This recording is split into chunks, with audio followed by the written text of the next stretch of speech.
Hello and welcome back. It's time to do a review of round one of the Brew Bowl, touch on where the teams are at, talk about how the game is going, and talk about what's going to be in the next round. So if you're not familiar or you've just joined this channel late, the Brew Bowl is a combined Blood Bowl 7 tournament via TTS, along with a role-playing mechanic put together using Powered by the Apocalypse. I'd like to take a moment to thank the players for their involvement so far, so AP Gaming Reel, Big Spoon 223, Fohammer 111, and Lawson PHX 32, all of which have been in the first round of action, and it would not be possible without them. So it is an 8-team league, 4 teams with player characters, 4 teams that'll be NPC teams that I'll be running. And this is really an experiment to see whether I want to do something bigger like this in the future. But so far, the response has been pretty good. And also, I want to make sure I thank everyone that's been watching. That includes you, everyone who's given comments on the show, either in YouTube or on the AP Gaming Reel Discord. If you're not a part of the AP Gaming Reel community and you do want to chat about this game with, or this setup with other people, head over to the AP Gaming Reel YouTube channel. There should be links there for Arthur's Discord. You can join there and you'll see the Blood Bowl chat is freely available to get involved in. But let's talk about where we're at with the game so far. So, round one is now complete, and we have 3 teams who won. So the Wood Elf Drakes won their game 3-0, putting them to the top of the chart right now. So it's 1 point for a draw, 3 points for a win, and any sort of ties will be separated by the difference in goals for and against. So the Wood Elves at 1-3-0 get the 3 points of the win, and they are a plus 3 points difference, putting them at the top of the chart. Behind them, we've got the Black Hawk Reaverz, which is Fohammer 111's team, also victorious with a 2-0 win. The Halfling Raiders, the Sloe, Thicket, Pantry Raiders, got a win, only 1 point there, so 1-0. And then we had both the Jarls and the Hammerers drew together, so 1 goal each, giving them 1 point for a draw, but no difference because the for and against is the same. And then we've got the 3 teams that suffered a loss: the Slavers, the Griffons, and the Mountaineers. Let's look at the teams themselves, though, and see how they're actually doing. So, first off, the Black Iron Slavers. So, we had, I don't think it was mentioned during the actual show, but one of their players, player 1, who was badly hurt, was actually seriously hurt. That's on an 11 for a Blood Bowl 7th game, which means that Storm will miss the next game. And they don't have enough money to hire another lineman, so they're getting a journeyman for the next game. Not a big deal, although probably Arthur's going to get to use his reroll. It won't be stolen like it was by the Halflings, so he's going to be careful that his journeyman doesn't loan her out and lose that reroll for him. On top of that, the Bull Centaur Blitzer Tower got the extra skill, so he got a random primary, which gives him kick. Interesting for a Bull Centaur. I mean, normally I think most people start on the line, but they do have the speed if they start 1 square or more back. And kick is definitely an amazing skill in 7s. It gives you a lot more control over where the ball goes, gives you the chance to drop it in the mid zone and try and take it from your opponent early, or knock it all the way back and make your opponent really struggle to get the ball up the field over several turns. So, like if I had to have any one skill in 7s, probably kick would be it. But not a lot else that AP can do with the team right now, except go into the next game with a newly skilled player and a journeyman. Hasn't got the money for much else right now, so we'll see how that turns out. Next, we've got the Ironhold Hammerers, which is Big Spoon 223's team. So this team drew against the Jarls, the Norse team. So no change dedicated fans there, but they did pick up a bit of treasury. So although not enough to buy another player, Spoon has certainly got some options you can start to look at with his treasury, or save it for something bigger. So his runner, Barry Sanderson, picked up Wrestle. Not too bad. I mean, it means that if his runner gets tackling carrying the ball, he can prevent a turnover, or he can at least get the player that got him down as well on a both down result, even if they've got block. So not a bad skill. He might have wanted something else, but he's got the option available to him now. No other big changes on the Hammerers. Okay, for the Mountaineers. So this was the first death. So Dak Rageseeker, number 10, went for it in one of the turns, fell over onto his face and killed himself. Thankfully, just a Noblar, not an ogre. So with the match winnings, Lawson is still ahead financially with this team. Although that being said, because we're using the Powered by the Apocalypse rules, one of the rolls he made there means that he could not hire a replacement Noblar between games. So he'll have to wait until the next game to replace that Noblar. He's not going to get a journeyman because he's already got more than 7 players. So he will be going into the next game with a slightly higher CTV because the dead Noblar was worth 0 to the team value anyway, or to the current team value. And Croc Dirthammer, his runt punter, also picked up the leader skill. It was pointed out, if you didn't pick it up during the shows, that with the first 2 games, I made the players roll for the draft to see whether their newly skilled players were drawn away to the NAF. That actually happens in step 1 before the players get skills. So you should only really be rolling for a player with a skill after they played a game with that skill. So what I said was we didn't do it for games 3 and games 4, but for the guys in games 1 and 2, for those teams where we did roll it, I've commuted those rolls through until round 2, so they won't have to roll for those players in round 2. But the teams that played games 3 and 4 will have to roll for their skilled players, see if they get drafted away. Okay, on to the Death River Reaverz, who picked up a 2-0 win. So their fans have grown. Their treasury also grew substantially because it was a good fair turnout along with the extra touchdowns. Smasher, one of their blockers, picked up Thick Skull. I mean, it's probably not what you'd want with a blocker. It means he's one less chance of being KO'd. But yeah, there are plenty of other good skills that he could have gotten instead. But it's nature of 7s. It's random skills. So sometimes you luck into something really, really great. Sometimes you get useless skills. That is the nature of dealing with amateur players, basically. So Foehammer 111 does have some options here.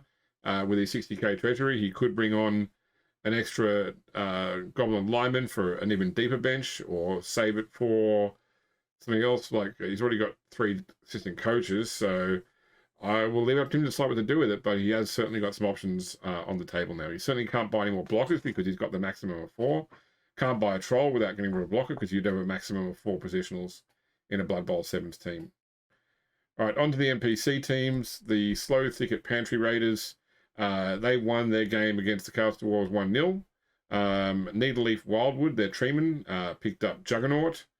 So in the actual show, I rolled and said it was kick, but I forgot that general skills are actually secondary for a treeman, so I took the exact same roll and applied it to the strength table, which was Juggernaut. So look, it's not too bad. It gives them some extra options in terms of commuting a both down into a push, which, you know, both down is normally a problem for treemen who can't get block as easily because general is not primary for them. I also took the money there to avoid hitting the over 100k and worrying about expensive mistakes. I did mention during the show I might hire an extra halfling, but an extra halfling would still leave me 5k over the 100,000, and I couldn't buy a hefty because I've already got 4 positionals with 2 catches and 2 treemen. So I decided instead to go and stick the money into an apothecary, keep those halflings alive a little bit longer. Okay, the Wood Elves. The Wood Elves did very well in their first game, winning 3-0 against the Ogres. So 2 touchdowns for Voke, 1 touchdown for the catcher Midi. I decided to give the catcher the extra skill, and she rolled safe pair of hands. So it gives her some options. If she's only strength 2, for example, if she gets tackled and the ball goes out, she has some control over where it goes, which could put it somewhere like between some marking players to make it harder to pick up, or somewhere just away from the player which tackled her, or people that will conveniently go and pick it up. So it does give some safety if she is tackled with the ball. They've still got 75k treasury, which I'm going to save. I'm hopeful with another big win they could potentially look at bringing in a 4th positional, either a treeman or a ward answer. I am probably leaning towards the ward answer, but we'll wait and see what happens with the Loren Forest Drakes. Okay, on to the Icehorn Peak Jarls, who drew their game against the Dwarves. So I went for a general skill here on the Valkyrie, got Dirty Player. I don't think that I would be chancing a Valkyrie on a foul unless I had a bribe. So I don't see that skill coming up very much, but once again, that is the nature of the beast with with Blood Bowl 7s. I'm just hopeful that she can actually still do some work before she eventually gets drafted off to a team when I roll a 1 in phase 1 of a future game. They've got 40k left over, not enough for any new players, not enough to start forming a bench. So I guess it's just time for the Icehorn Peak Jarls to save. And finally, the Talabecland Griffons, the nobility team who lost 2-0 against the Orcs, or the Black Orcs.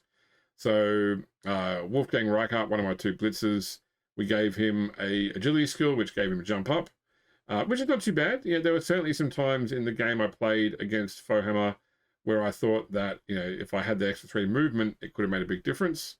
So with Wolfgang Reichert now, he has the option to get up and move his full distance. Pretty good for a blitzer on this team, especially, look, their thrower is not great as far as throwers go, but it is one of the few teams in this league that can actually pull off a thrower-catcher combo, given that the blitzers are also, they double as catchers.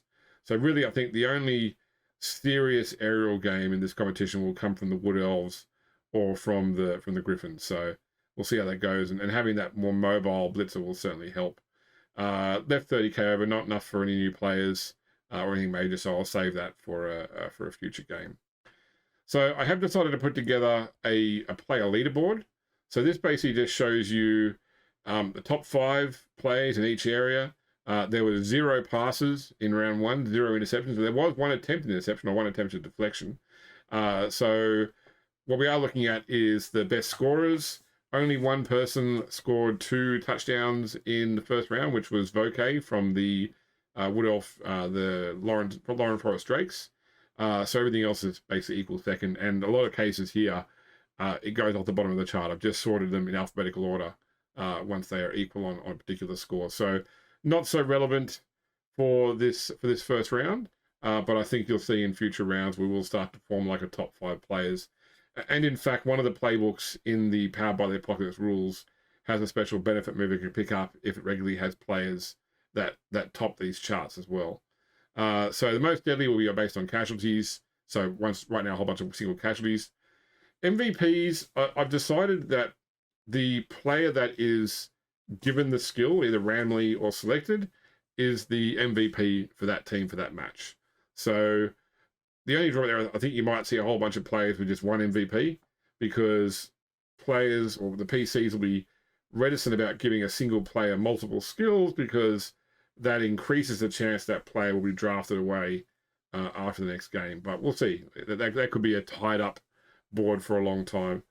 And then most expensive is just purely based on the current value of the player. So did I update? Actually, I think Croc's I need to update to being 155k now, actually. So he'll still be at the top of the chart. But yeah, but he'll have a 15k lead over all the 140k players we've got in the league.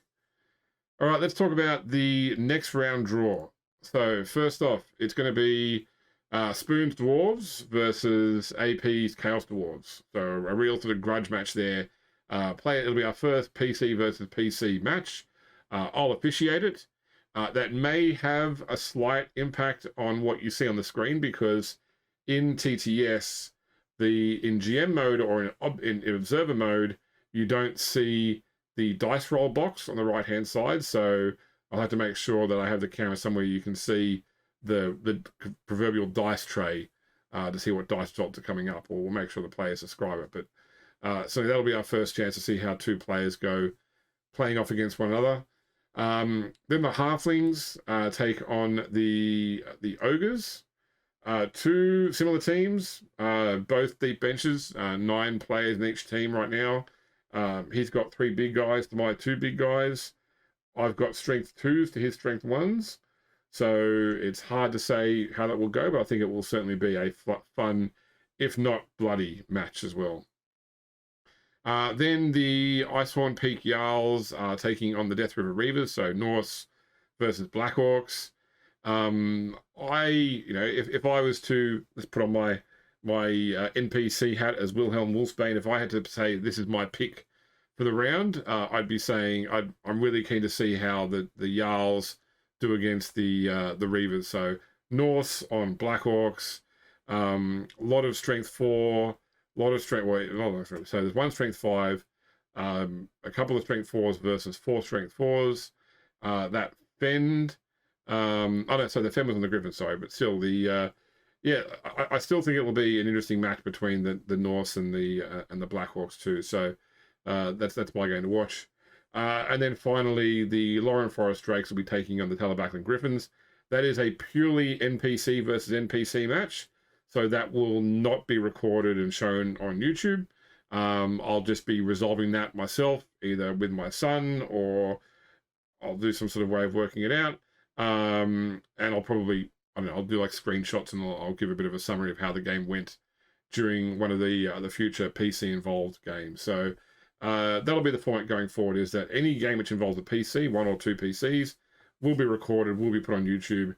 Any game which is just NPC team versus NPC team, I will take some notes, get some screenshots, and I'll make sure that they are covered just in the other games or on the YouTube series, or as part of one of these round wrap-ups.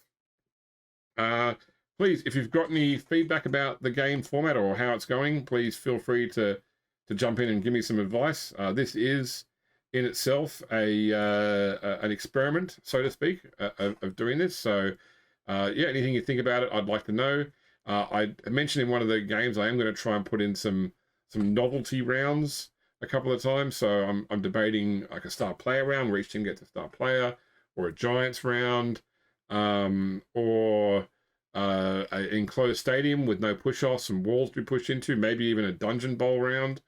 So if you've got any sort of ideas as to what you might like to see for novelty rounds, please do let me know. And any comments on the game is always appreciated, either here on YouTube, down below, or join AP Gaming Reels Discord channel and come and chat to us in the Discord chat there. So thank you for watching. Hope you enjoyed this first round and this episode, and I will see you again in the coming week.